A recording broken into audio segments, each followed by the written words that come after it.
तस्मै श्री गुरवे नमः। ओम श्री सद्गुरुदेव भगवान की जय। तत्वबोध आदि शंकराचार्य जी द्वारा रचित यह अनुभव गम्य ग्रंथ जो मुमुक्षु साधकों के लिए अमृत तुल्य है, इसमें भगवान आदि शंकराचार्य जी ने साधना के गुण रहस्यों को जो है इसमें लिपिबद्ध किया। इसी में आगे दूसरा श्लोक है साधन चतुष्टक। साधना चतुष्टक संपन्नाधिकारिणाम मोक्ष साधन भूतम तत्व विवेक प्रकारम वाक्ष्यामः। ज्ञान के 4 साधकों से युक्त अधिकारियों के लिए मोक्ष साधना स्वरूप अद्वितीय सत्य वस्तु के विचार को प्रारंभ करते हैं।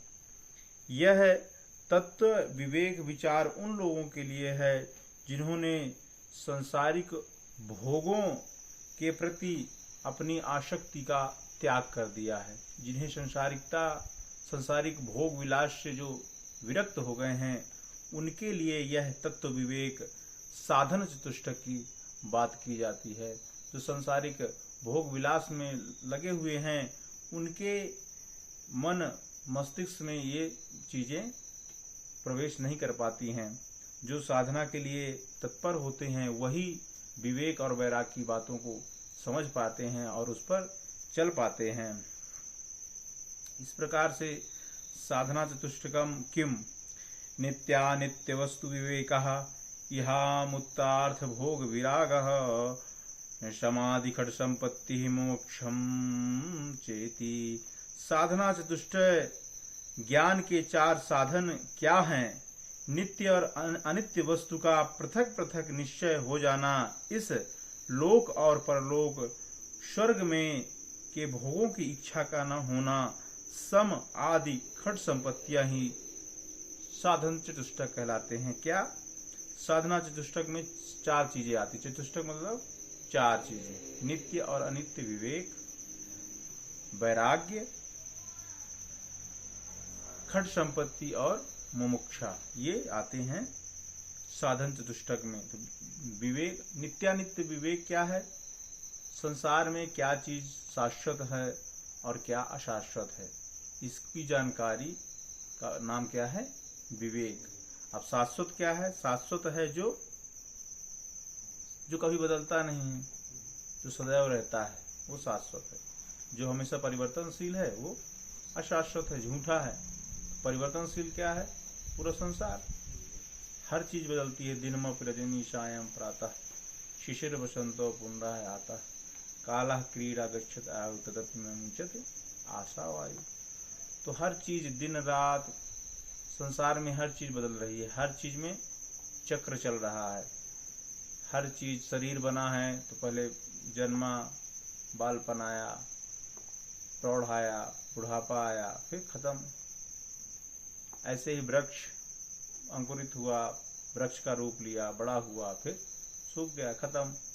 ऐसे ही संसार में हर चीज जो बन रही है सब की काल अवधि निश्चित है, उसके बाद वह खत्म हो जाएगी। उसका चक्र निश्चित है, उसके बाद वह खत्म हो जाएगी। अगर सृष्टि ही पूरी खत्म हो जाती है, पूरे ग्रह नक्षत्र सब खत्म हो जाते हैं, जब यही खत्म हो जाते हैं तो फिर शाश्वत तो नहीं है। फिर शाश्वत क्या है?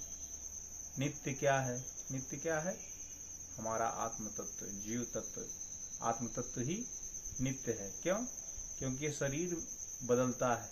वशांश जीर्णानि यथा विहाय नवानि ग्रहणानि नरो प्राणी तथा शरीराणि विहाय जीर्णा अन्यानि संयाति नवानि देहि। यह जिस प्रकार से हम पुराने वस्तुओं को छोड़ करके नए वस्त्र धारण कर लेते हैं, उसी प्रकार से यह जीवात्मा पुराने शरीर को छोड़ करके नए शरीरों को धारण कर लेती है। वह कभी मरती नहीं। तो क्या है? शाश्वत है ना। तो उस शाश्वत चीज को जानना वही हमारा नित्य और अनित्य का विवेक है। जो सत्य है उसको जानना और असत्य का त्याग करना, है ना। फिर इसके बाद आता है वैराग। वैराग मतलब होता है, वैराग का मतलब भोगों में हमारी लालसा न हो, हमारा राग न हो, हमारा लगाव न हो, है ना। भोगों के प्रति हमारी विरक्ति हो, उससे हमारा मन पूरी तरीके से अलग हो। अब भोग कैसे? भोग मतलब इस लोक के और परलोक के भी। ये नहीं कि अभी तो नहीं मिल रहे हैं, लेकिन आगे चल के जब हम स्वर्ग लोक में जाएंगे तो फिर हमको भोग मिलेगा। तो इस लोक और परलोक, हर तरह के, स्वर्ग लोक कहीं होता नहीं है, यही है सब कुछ, लेकिन हर तरह के भोगों से हमारी विरक्ति, इसका नाम क्या है? वैराग। और खट संपत्ति और मोक्षा, मोक्ष की इच्छा मात्र रहे हमारे अंदर, इसको कहते हैं क्या? साधन चतुष्टकम। फिर साधन चतुष्टक के बाद फिर आता है आगे, इसकी व्याख्या फिर होती है नित्य वस्तु विवेक कह। अब नित्य और अनित्य वस्तु का विवेक क्या है, इसके बारे में पूरी तरीके से अगले श्लोक में। नित्य वस्तेकम ब्रह्म तद्व्यतिरिक्तम सर्वमानित्यम अयमेव नित्यानित्य वस्तु विवेकः।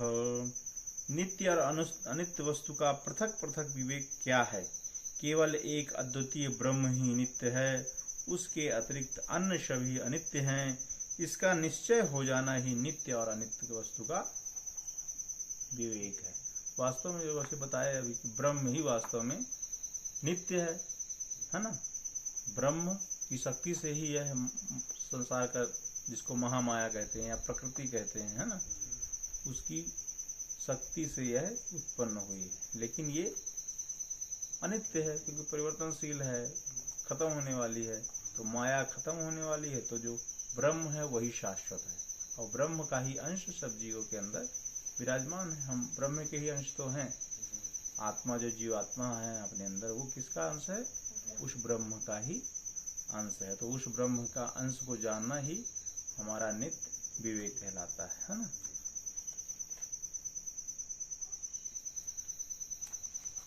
फिर आगे आता है विराग कह। वैराग क्या है? यह स्वर्ग भोगे सु इच्छा राहित्यम।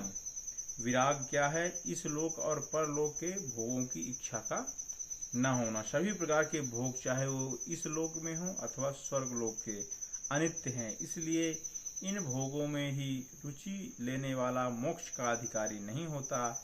इसलिए इन भोगों में रुचि न लेकर के इनमें आसक्ति न रखना ही वैराग्य है। ये भोग चाहे शरीर के हों, इंद्रियों के हों, वाणी के हों अथवा मन के हों, इनके प्रति इच्छा का जागरण न होना ही वैराग्य है। इनके प्रति अरुचि पैदा करना, जिससे ये मन को अपनी ओर खींच ना सकें, मन पर पूर्ण नियंत्रण रखना ही मोक्ष प्राप्ति का साधन है। इच्छा कौन करता है? मन करता है। मन में ही तो इच्छा उठती है, उसके बाद इंद्रियां उसमें लग जाती हैं उसके कार्य में। तो मन से इच्छा का ना होना, किसी भी इंद्रिय की इच्छा का ना होना, किसी चीज के खाने की अभिलाषा ना रहे, देखने की अभिलाषा ना, मतलब इच्छा ना उत्पन्न होना, है ना। उसके प्रति हमारी दृढ़ता रहे, हमारा मन संतुलित रहे। जो आवश्यक शरीर के लिए उतना ही निर्वाह करना, अनावश्यक भोग की तरफ प्रवृत्त ना होना, है ना। इसी को क्या कहते हैं? वैराग। मन से किसी भी विषय वस्तु की इच्छा का ना होना, उसको क्या कहते हैं? वैराग्य। मन अपने कंट्रोल में रहे। जो मोक्ष का अभिलाषी होता है, वो अपने मन को नियंत्रित करता है। किसी भी विषय वस्तु भोग की इच्छा की तरफ मन को जाने से रोकता है, नियंत्रित करता है, मन में पूरा नियंत्रण रखता है। क्योंकि मन ही क्या है? मन एव मनुष्याणाम कारणम बद्ध मोक्षयो। मन ही आपन जगत बना के ऊंच नीच तन पाया। मन ने ही संसार बनाया, मन ने ही इच्छा की, मन ने ही सब कुछ सृष्टि बना दी। मन के द्वारा तो सब कुछ बन रहा है संसार में, हैं? जितनी भोग विलास की वस्तु मन ही तो बना रहा है। भाई गाड़ी घोड़ा बना दिया, मन की चलने की इच्छा से गाड़ी घोड़ा बन गई, हवाई जहाज बन गई। जो सब मन ही तो बना रहा है, मन के संकल्पों से तो बन रहा है सब चीजें। किसी ने संकल्प किया तो बना दिया है। किसी ने संकल्प किया तो कपड़े बना दिए, किसी ने संकल्प किया तो कुर्सी बना दी, हर चीजें मोबाइल बना दी। आजकल आधुनिक जमाने में सब कुछ मन के ही संकल्प तो बन रहा है। मन संकल्पित करे, लेकिन मन भोग विलास में पूरी तरीके से संलिप्त न रहे। जो हमारा आत्म तत्व है उसका चिंतन भी हमें करना चाहिए, है ना। केवल संसारिकता ही हमारे मनुष्य जन्म का पूर्ण उद्देश्य नहीं होता है। तो इस तरीके से आज जो है विवेक और वैराग, खट संपत्ति के दो तत्वों पर हमारी चर्चा हुई जो मुख्य हैं। विवेक और वैराग किसी मोक्षगामी साधक के दो पंख कहे जाते हैं। अगर दोनों पंख हमारे मजबूत है तो हमारी साधना में उड़ान तगड़ी होगी, ऊंची होगी। और नहीं, अगर विवेक वैराग में से कोई भी एक पंख कमजोर है तो साधना नहीं चल पाएगी। तो विवेक वैराग हमारा दृढ़ होना चाहिए। साधना का मतलब, जैसे विद्यार्थियों का कर्तव्य क्या, विद्यार्थियों की साधना क्या है? शिक्षा ग्रहण करना, है ना।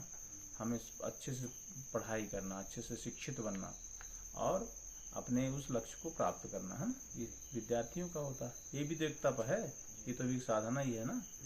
तो साधना करना, अनावश्यक भोग विलास से, अनावश्यक खान पान से, इन सब चीज़ों से बच करके और अपना फोकस किस में होना चाहिए?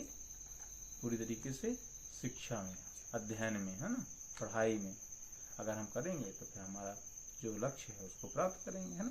ऐसे साधकों के लिए जो परमात्मा को, भगवान को जानना चाहते हैं, वो भी अपने मन को नियंत्रित करेंगे, अनावश्यक वस्तुओं की तरफ नहीं जाने देंगे, मन को साधना में लगाएंगे, भजन में लगाएंगे, भगवान के ध्यान में लगाएंगे, तो अपने आप जो है उस परम पद की तरफ बढ़ते जाएंगे, है ना। ठीक। ओम श्री सद्गुरुदेव जय।